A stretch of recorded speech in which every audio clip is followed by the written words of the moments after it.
ኤፋዬ ዝም ማለት የለብም። ይሄ የሆነ ሽልጥልጥ የሆነ ወንድ ማለት ነው መክሰስ አለብክ። ይሄ ወንድ የኤርሜላ ተላላኪ ነው፣ የኤርሜላ ውሻ ነው። ከዚህ በፊት ሄርሜላ እያለ ነው የሆነ ቦታ ሄዶ ጥፍት ብሎ አሁን ቻናሉን ለማንቀሳቀስ ብሎ አንተን የሚደበደብክ።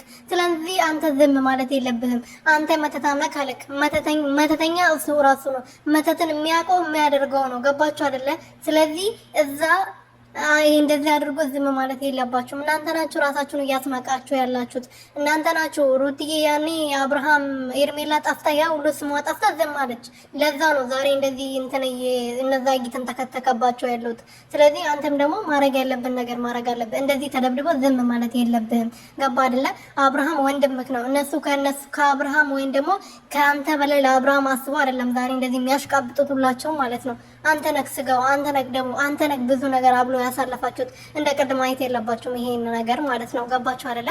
ሰላም ቤተሰብ እንዴት ናችሁ? ደህና ናችሁ ወይ? እኔ ያለው እግዚአብሔር ይመስገን በጣም ደህና ነኝ። ዛሬ በጣም አዝኛለሁ። ኤፋ ተደብድቧል። እንግዲህ በጣም ትልቅ ድብደባ ነው የደረሰበት። እነዚህ እንከፎች የኤርሜላ ተላላኪ ናቸው። እንግዲህ ሄዶ የደበደበውና ከኤርሜላ ህይወት ውጣ ከአብርሽ ህይወት ውጣ ነበር ስለው ነበርና ምን ቤት እንደሆነ እኔ ባላቅም ሄርሜላና አብርሃም አንድ ላይ እንዲሆኑ የሚፈልግ ነው ይሄ ኪያ የሚባለው ፍጥረት ማለት ነው። ይሄ ያንካካውና የሚያንካካው ነገር ይሄ ቆርቆሮ ፊት ማለት ነው። ኤፋዬ ደግሞ ለምን ዝም እንዳለው አላውቅም። አንዴ እኮ ቢያበላው ኖሮ እዛው ይዘረር ነበር ያዘረውና ማለት ነውና ኤፋዬን አትንኩብን፣ ተው ግን አትንኩብን። አልፋችሁ ብትቀመጡ ይሻላችኋል። ተው ኤፋዬ የተነሳበት ግን አፈርድሜ ነው የሚያስበላችሁ። ተው ግን